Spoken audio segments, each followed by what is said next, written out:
Painting number 178. Moses, the parting of the sea. Hello, happy believers.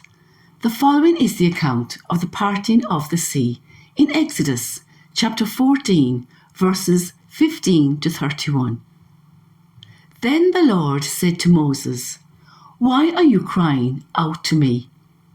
Tell the Israelites to go forward. And as for you, lift up your staff and stretch out your hand over the sea and divide it, so that the Israelites can go through the sea on dry ground. And I will harden the hearts of the Egyptians, so that they will go in after them.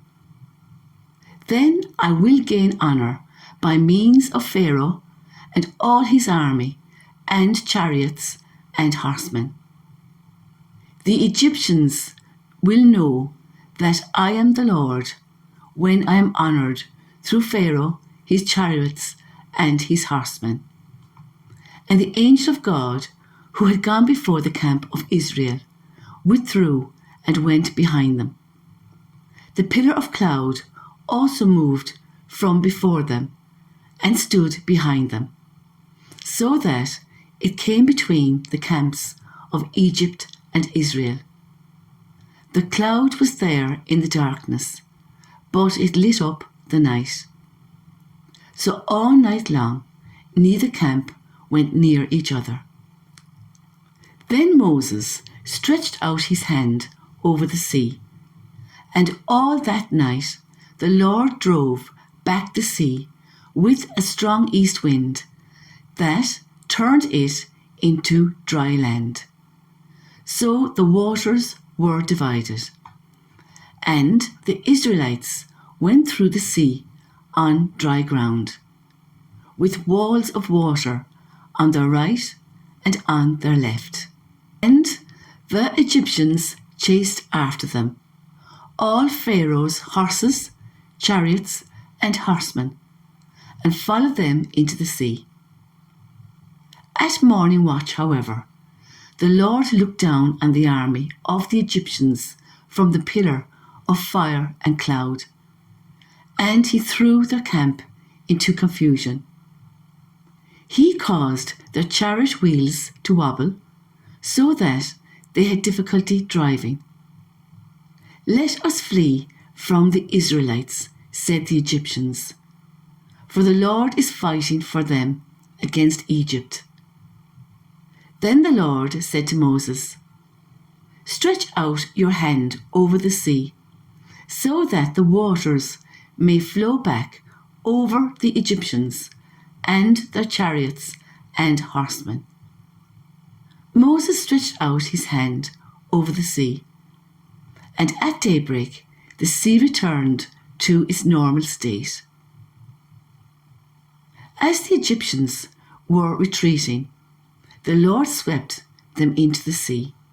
The waters flowed back and covered the chariots and horsemen, the entire army of Pharaoh that had chased the Israelites into the sea.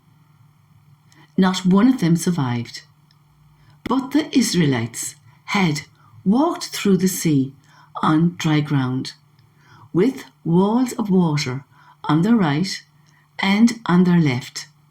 That day the Lord saved Israel from the hand of the Egyptians, and Israel saw the Egyptians dead on the shore. When Israel saw the great power that the Lord had exercised over the Egyptians, the people feared the Lord and believed in him and in his servant Moses. Reflection. The account of Moses at the Red Sea is a very powerful demonstration of how powerful and protective our God is when we follow his ways. The Israelites must have been fairly frightened when all they saw was the sea in front of them and the Egyptians coming after them. But God tells us in Isaiah chapter 55 verse 8, For my thoughts are not your thoughts, neither are your ways my ways, declares the Lord.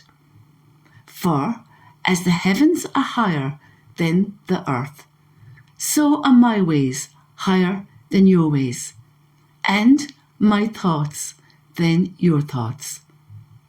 God's imagination is far greater than ours.